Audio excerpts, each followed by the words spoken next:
story you are about to hear is true. Only the names have been changed to protect the innocent. Fatima Cigarettes, best of all long cigarettes, brings you Dragnet.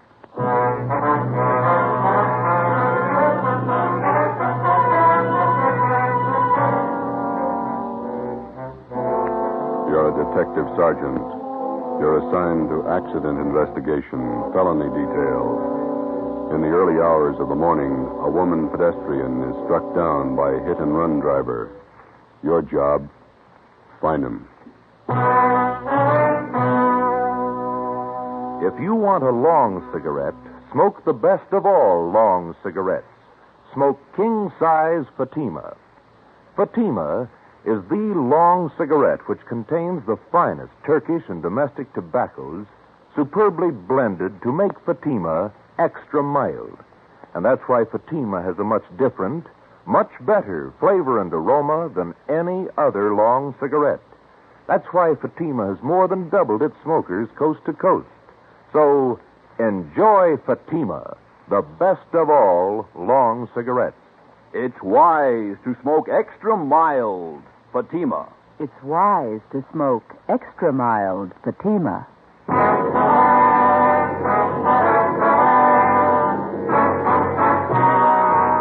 Dragnet, the documented drama of an actual crime.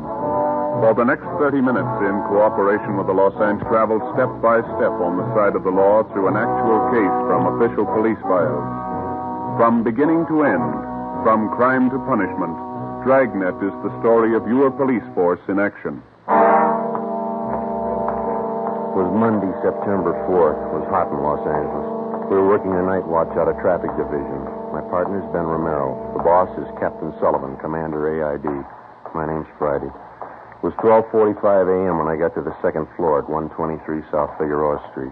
Accident investigation. The Record Bureau. Hi, Wanda. Hi. Sergeant Romero come back with you? I got a phone message for him. Well, he's over Georgia Street. He'll be back in a couple of minutes. You got time to take a 15-7? Sure. I got some additional information on the hit-and-run felony. All right. Pretty warm up here, isn't it? Mm-hmm. There's coffee over there if you want it. No, thanks.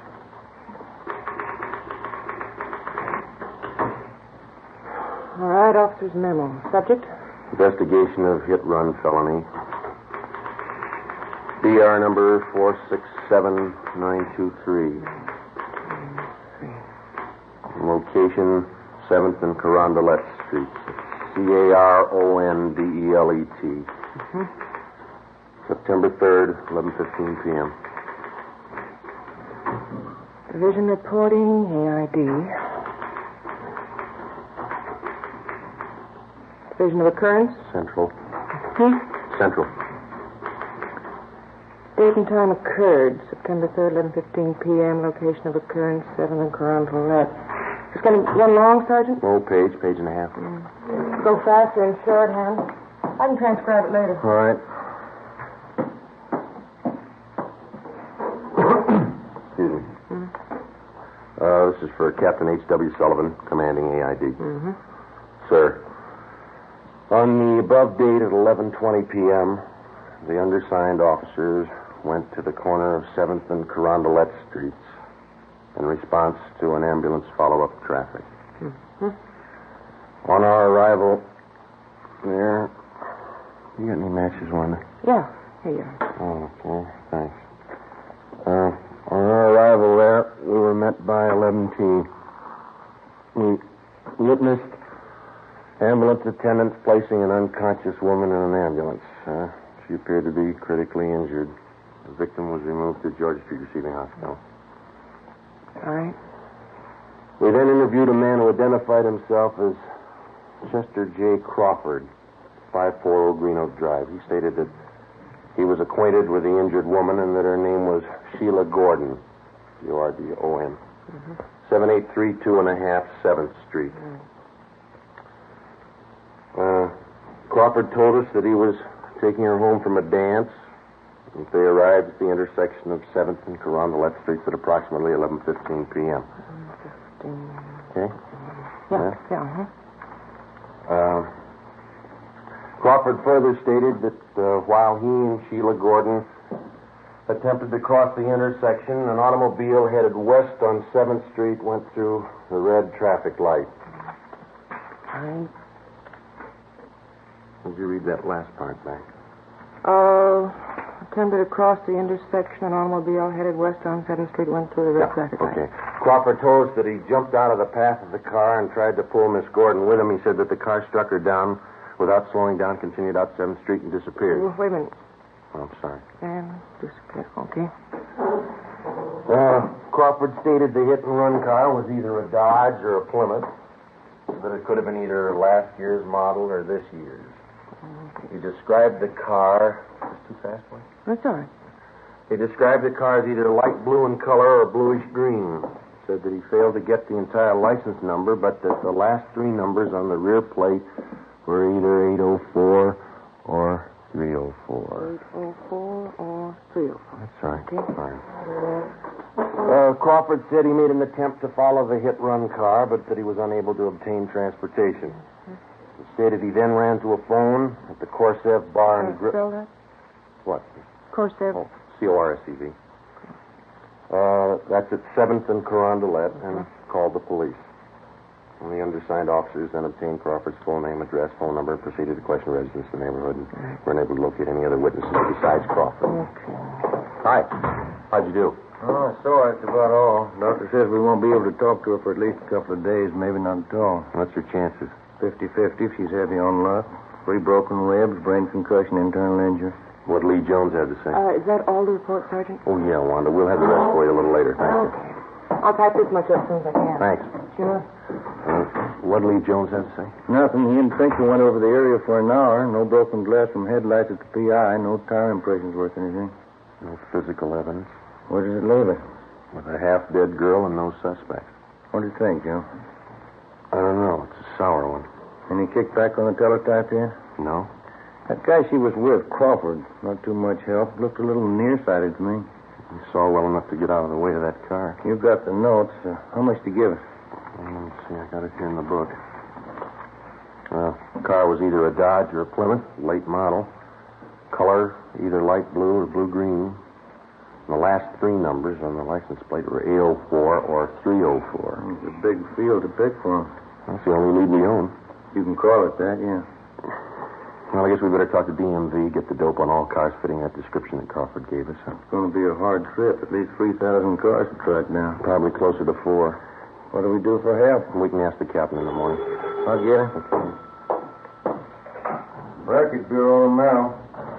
Yeah, Nick. Yeah, we'll bring him right over. Yeah, bye. Lee Jones again. Yeah. Says he wants the clothes Sheila Gordon was wearing at the time of the accident. He figures when she got hit, her clothes must have left fabric marks on the front of the car. Well, it might work. There's only one trouble. What's that? You can paint off fabric marks. Well, it's a long list. Let's take it from the top. Yeah. Find the car.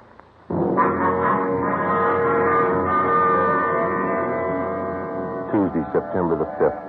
We called Mark Benson at DMV and asked for full information on all vehicles fitting the general description of the hit-run car. We went back and talked to the only witness to the hit-and-run, the victim's boyfriend, Chester Crawford. He could add nothing to what he had already told us. There was no response to the local teletype and the all points that were sent out the night before.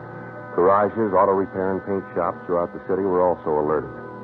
Meantime, at General Hospital, the victim, Sheila Gordon, was still close to death. The search for the hit-run car went on. 2 days passed. Thursday, September 7th.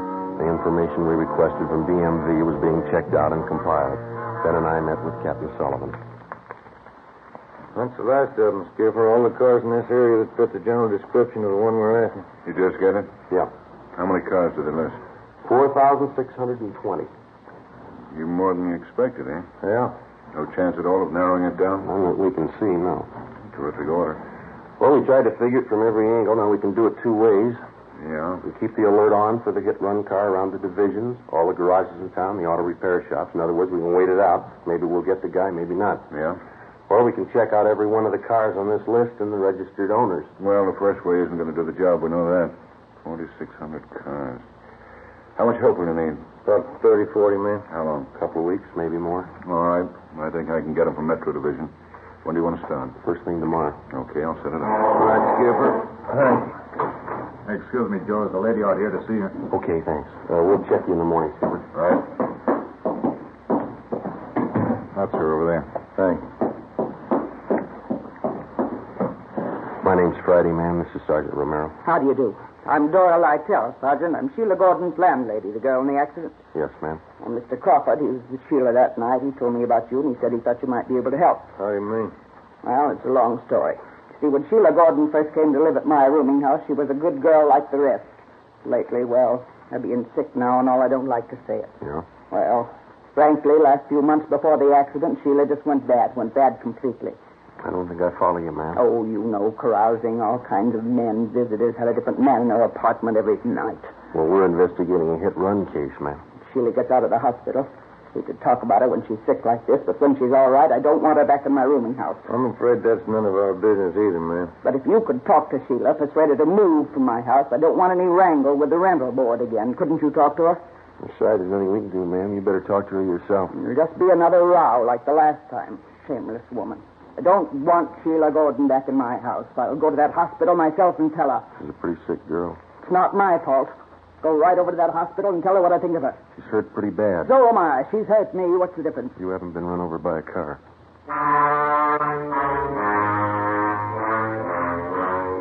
Next morning, Sergeants Reed and McLennan, Ben, and myself joined the 40 men from Metropolitan Division who had started checking out the first of the 4,620 suspected cars. The detail was broken down into teams, and each team was handed a list containing the names of 100 registered car owners. It was a long job and a dull one. Dozens of people weren't at home when we called. We had to rig up a system of checkbacks for each one of these. Some cars had changed hands 2 and 3 times. That meant more checking. By the end of the second week, we'd gone through more than half of the 4,600 names on the list. By the end of the fourth week, we had less than 1,000 to go. At the General Hospital, the victim, Sheila Gordon, was pronounced out of danger and recovering. We questioned her, but all she could tell us was that she thought the hit-and-run car was a dark color. The search went on. Monday, October 6th, Ben and I spent a 10-hour day checking a list of car owners south of town. It was 6:35 p.m. when we got back to the office.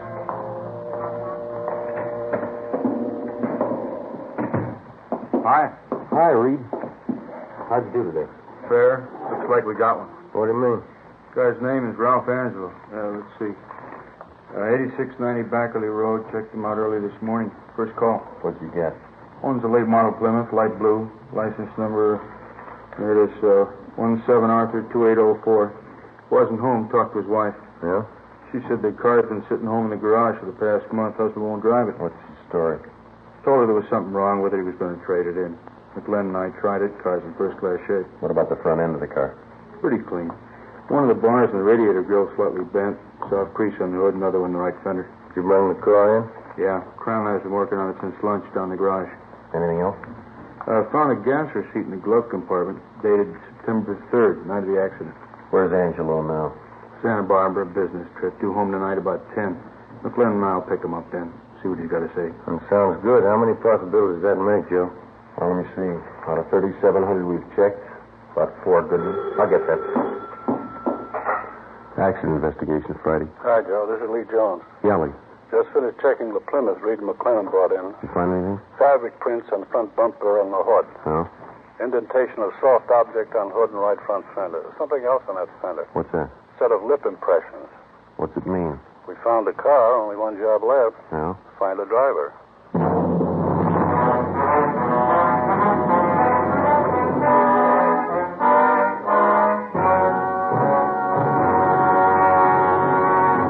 You are listening to Dragnet, the case history of a police investigation presented in the public interest by Fatima Cigarettes. If you smoke a long cigarette, it will be in your interest to listen to a typical case history of a Fatima smoker. It's the case of attorney R. Michael Charters, member of the New York Bar, and this is his actual signed statement. Lawyers are always working against time. Long hours mean smoking more, and that's why I prefer extra mild Fatimas. I recommend them to anyone who likes a king-size cigarette. In my opinion, it's wise to smoke extra mild Fatima. And more smokers are discovering this every day. Actual figures show Fatima has more than doubled its smokers coast to coast. So enjoy Fatima yourself. The long cigarette, which contains the finest Turkish and domestic tobaccos, superbly blended to make it extra mild. You will prefer Fatima's much different, much better flavor. You will agree.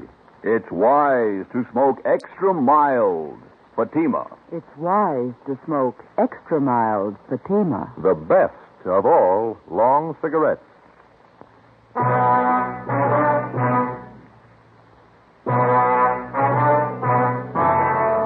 Monday, October 6th, 10 p.m. Suspect Ralph Angelo was picked up at his home by investigating officers and brought downtown to the interrogation room. Sergeants Reed and McLennan, Ben and myself questioned him for 3 hours. At 1:30 a.m., we took Angelo to the county jail where he was booked on suspicion of 501 vehicle code, hit and run felony. The next morning, we obtained a warrant from the district attorney's office, and later that day, Ralph Angelo was arraigned in Municipal Court Division 7. A date was set for his preliminary hearing in municipal court. Sheila Gordon recovered from her injuries and was released from the general hospital. On October 10th, the preliminary hearing was held. Sheila Gordon was on the stand most of the morning. After the noon recess, I was called to testify. Raise your right hand. You solemnly swear that the testimony about to give pending in this case be the truth, whole truth, nothing but the truth, so help you God. I do. State your name. Joe Friday. You stated.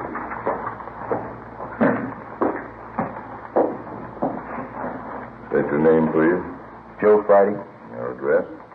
4656 Collis Avenue. Your occupation. I'm a police officer in and for the city of Los Angeles. Are you one of the investigating officers assigned to this case? I am. Did you have a conversation with the defendant regarding this case? I did. Where? In the traffic division at 123 South Figueroa Street. Who's present? The defendant, Sergeants McLennan, Reed, Romero, and myself. Were the statements made by the defendant free and voluntary? They were. Was there any promise of immunity or reward of the use of force or violence induced in the next statement? No, there was not. You tell the court the extent of the conversation at that time. Well, first of all, I asked him if he was the registered owner of a 1948 Plymouth automobile, California license number 17 Arthur 2804. He admitted that he was. And then I asked him if he was driving that car on the night of September 3rd.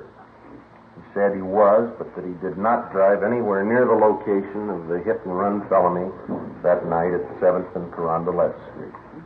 Did the defendant tell you where he drove his car that night? No, sir. You asked the defendant where he drove his car that night of September 3rd? Yes, I did. And what did he answer? Well, he said, none of your business. Did you persist in this line of questioning? Yes, I did. The defendant continued to refuse to give you the information? That's right. Did the defendant state where he was on the night of September 3rd between 10 p.m. and midnight? He refused to tell us. You advised the defendant at that time that his car had been impounded for investigation? That's right. Did you advise him that several points of incriminating evidence had been found in the car? Yes, we did. And what did he say in answer? Well, he said, you can't prove a thing. I wasn't near the place. You can't prove a thing. Was that the extent of the conversation between you and the defendant? It was. Thank you, that's all. Counsel for defense? No questions, Your Honor. Leland Jones, come stand.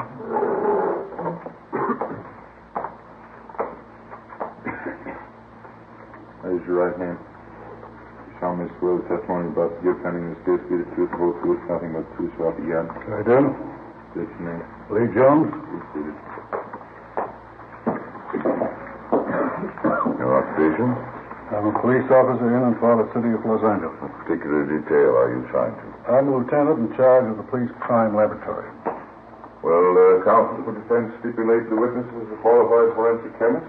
So stipulated. Mr. Jones, you are the commander in charge of the police department's scientific investigation division. Is that correct? Yes, yes. Jones, I will show you a photograph of an automobile. California license number 17A2804 to be marked People's Exhibit C. Have you ever seen this car before? I have. Where and when did you see it, please? I saw it at the Traffic Division Garage, 123 South Figueroa Street, Monday, October 6th this year. Did you make an examination of this car at that time? I did. What did the examination consist of? And what were your findings? I made a systematic examination of the car using oblique lighting from a 500-watt photo flood lamp and a bell-type reflector. I found the following evidence. On the front bumper of the car, I found fabric marks consisting of 51 threads to the inch. I then took a perpendicular photograph of those marks with a copy camera. Here is a photograph of that portion of the bumper containing those marks. Well, I wish this photograph be marked People's Exhibit D for identification. Let it be so You marked. proceed, please, Mr. Jones. What else did you find in your examination of the defendant's car? I found fabric marks on the cowling of the car, extending back under the hood. These marks were made by fabric having a weave of 38 ribs to the inch. I have here a photograph of those marks. Thank you. I'm going to ask this photograph to mark People's Exhibit E. So, Mark, what else did you find in your examination of the car, Mr. Jones? I also noted an indentation in the right portion of the car's hood. It had the appearance of having been made by a soft object enclosed in fabric striking the car. Would a human body struck by a car make such an indentation? Yes, it would. Here's a photograph I took of that indentation on the defendant's car. I'll ask this photograph to mark as People's Exhibit F. So marked. All right, continue, Mr. Jones. On the top of the right-hand fender of the car, I found a lip imprint in red lipstick. I lifted that print with a piece of cellophane tape, then placed the tape on a plain white card, which I have right here with me. Thank you. Ask this card to mark People's Exhibit G. So marked. Now, Mr. Jones, these pieces of evidence which you found on the defendant's car, did you compare them with other objects? I did. Will you please state what comparisons you made and your findings? Well, in the first place, I find that the fabric marks in People's Exhibit C, taken from the bumper of the car, has the same count per inch as the stockings worn by the victim, Sheila Gordon. Secondly, I found the fabric marks shown in People's Exhibit D from the cowling hood of the car to be the same count per inch as the coat worn by the defendant. I further made a comparison between the lip imprint found on the right fender, as shown in People's Exhibit G, and various exemplars of the victim's lips. She made the exemplars by placing her lips against heavy, stiff white paper. I have those exemplars with me. That's they be marked People's Exhibit H. So marked. Now, may I ask, how did the lip imprint taken from the defendant's car compare with these sample imprints made by the victim's lips? I found that there were 17 points of similarity between the two. These points of similarity consist of various small lines or wrinkles which match identically, as may be seen in the photograph. Jones, do you have an opinion as to the origin of the lip imprint on the defendant's car as shown in People's Exhibit G? I do. What is that opinion? It's my opinion that the lip imprint on the defendant's car, as shown in Exhibit G, was made by the lips of the victim, Sheila Gordon. Who is it? So, Mr. Jones, we recognize, of course, that you're a qualified forensic chemist. But are you going to set yourself up as an expert on women's lips, too? Well, I've done some research in that department, too. Mr. Jones, isn't it possible that any number of lip imprints made by different people would look exactly alike? No, it is not possible. There are no two things in the world exactly alike. There are no two sets of lip imprints alike. Well, anyone who's been around at all would know that. That's all, Mr. Jones. Thank you. People's case, Your Honor. Counsel for the defense? We will not offer any defense at this time, Your Honor. It appears to me that a felony has been committed and reasonable cause to believe that the defendant committed it. The defendant will be held to answer in Superior Court. Tuesday, November 4th. Suspect Ralph Angelo was arraigned in Superior Court, Department 88, and the date of his trial was set for December 1st. During the weeks preceding the set of the trial, we worked with Lee Jones and the District Attorney's Office preparing the case against Ralph Angelo. 2 days before the trial opened, we had a visit from one of the men from the DA's office, process server. Hi, Bert. Hi. We got trouble. Yeah? Sheila Gordon's disappeared.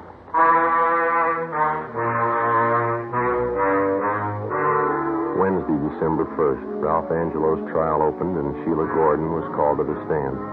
She failed to appear. We checked her few known friends in the city. They couldn't help. She had disappeared from her new address and taken everything with her. A bench warrant was issued by Superior Court for Sheila Gordon.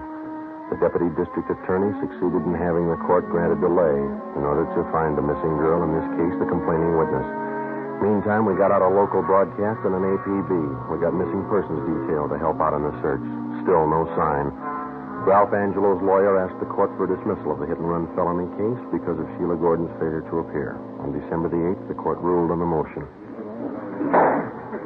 Regarding the motion by the defense for dismissal of hit-and-run felony charges against Ralph C. Angelo, because of the prosecution's failure to produce the complaining witness, to which Sheila R. Gordon, the court feels it would not serve the interests of justice to continue the case. Case dismissed. The search for Sheila Gordon went on.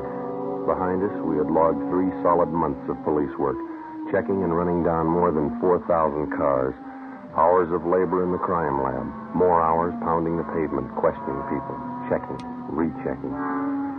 Without a trial and a conviction, it didn't mean a thing.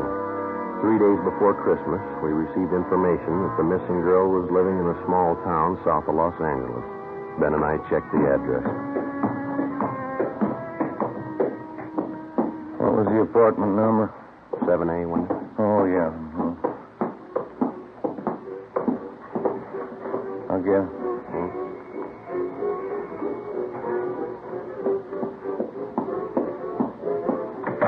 Yeah? Oh, you two. Come in. Sit down. Make yourself at home. I'm sorry the place is such a mess. A little party earlier tonight. It's messed up. What about the trial? Why didn't she show? Come on, sit down. See, I'll tell you what. I'll freshen up a little, put on some makeup. What about the trial? I didn't have anything against the guy. I didn't mean to run me down. You wouldn't happen to have a drink on you, would you? You know better than that. Why didn't you show up at the trial? I told you I didn't have anything against the guy. What was it, a payoff? Look, why don't we go out and get something, then we can come back and have a party. How much did he give you? $50. He was awful nice. You agreed not to show in court. I didn't have anything against the guy, that's all. Better get your coat. Why? That's what the court wants to know. You're taking me in. Why? Is there any law against forgiving? Yeah, when you get paid for it.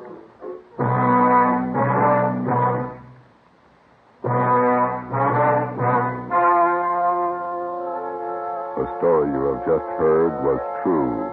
Only the names were changed to protect the innocent. On February 3rd, trial was held in Superior Court, Department 88, City and County of Los Angeles, State of California. In a moment, the results of that trial. It's amazing how many long cigarette smokers are changing to Fatima. Here is the actual report. From coast to coast, king-size Fatima has more than doubled its smokers. Yes, more and more smokers every day are discovering that Fatima is the best of all long cigarettes. Long cigarette smokers find Fatima has a much different, much better flavor and aroma. Long cigarette smokers find that Fatima is extra mild because it's the long cigarette which contains the finest Turkish and domestic tobaccos superbly blended to make it extra mild. So enjoy extra mild Fatima, best of all long cigarettes. It's wise to smoke extra mild Fatima. It's wise to smoke extra mild Fatima.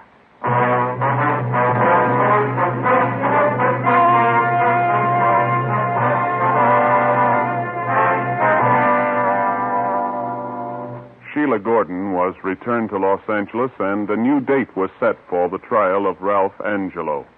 Subsequently, he was tried and found guilty as charged. Angelo was also tried, along with Sheila Gordon, for compounding a felony. They were both convicted and received the sentence as prescribed by law.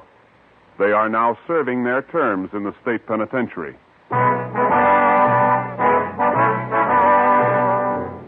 You have just heard Dragnet, a series of authentic cases from official files.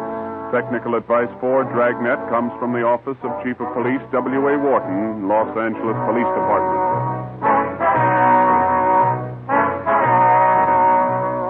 Fatima Cigarettes, the best of all long cigarettes, has brought you Dragnet from Los Angeles.